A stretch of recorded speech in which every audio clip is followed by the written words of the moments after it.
Guys, আশা করি ভালো আছেন। আবারও হাজির হয়েছি আপনাদের সামনে নতুন আরেকটি ভিডিও নিয়ে। এই ভিডিওটি সম্পর্কে আপনারা ইতিমধ্যেই জানতে পারছেন কি সম্পর্কে আজকের এই ভিডিওটি, তা থাম্বনেলের মাধ্যমেই বুঝতে পেরে গেছেন অনেকে। তো বন্ধুরা, বিস্তারিত জানতে ভিডিওটি না টেনে শেষ পর্যন্ত দেখুন। তো যাই হোক, ভিডিওটি শুরু করা যাক। আজকের এই ভিডিওটি হচ্ছে আপনাদের জন্য, আপনাদের যারা নিবন্ধন পরীক্ষায় অংশগ্রহণ করেছেন এনটিআরসির, তাদের জন্য মূলত আজকের এই ভিডিওটি। আজকের এই ভিডিওটি হচ্ছে শিক্ষক নিবন্ধন পরীক্ষায় উত্তীর্ণ হতে আপনাদের কত নম্বর লাগবে তার ভিত্তিতে। তো আপনারা যারা পরীক্ষায় পরবর্তীতে অংশগ্রহণ করবেন এবং বর্তমানে অংশগ্রহণ করেছেন নিবন্ধন পরীক্ষায়, তো আপনারা সকলে ভালো মতো ভিডিওটি দেখেন, আপনাদের কাজে লাগবে।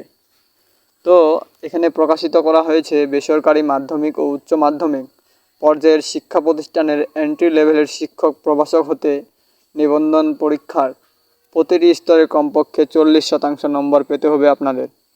40%, 100 নম্বরের মধ্যে যদি 40% নম্বরের কম পান, তাহলে আপনি মেধা তালিকায় অন্তর্ভুক্ত হওয়ার সুযোগ পাবেন না। বেসরকারি শিক্ষক নিবন্ধন ও প্রত্যয়ন কর্তৃপক্ষ এটি জানিয়েছে। তো আপনারা বুঝতেই পারছেন, 100 নম্বরের মধ্যে আপনাদের ন্যূনতম 40 নম্বর পেতে হবে।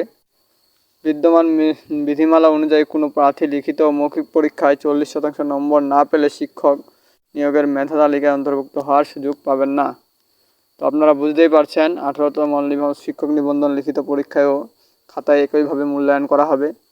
যারা 40 নম্বরের বেশি পাবেন তারা মনে করেন নিয়োগের চান্স পেয়ে গেছেন শিক্ষক নিবন্ধনের, আর বাকি যারা পাননি তারা অবশ্যই ভালো মতো আবারও চেষ্টা করেন, পরবর্তীতে ভালো করবেন আশা করি। আর এটা মনে রাখবেন, 40 নম্বরের কম পেলে কিন্তু আপনি এক্সামে টিকতে পারবেন না। ধন্যবাদ, পাশে থাকুন, সাথেই থাকুন। নতুন ভিডিও পেতে সাবস্ক্রাইব করুন MRBA টেক অ্যান্ড টেকনোলজি চ্যানেলে। আমার চ্যানেল, আপনার channel MRBA tech and technology. ভালো থাকুন, সুস্থ থাকুন আশা করি। ধন্যবাদ।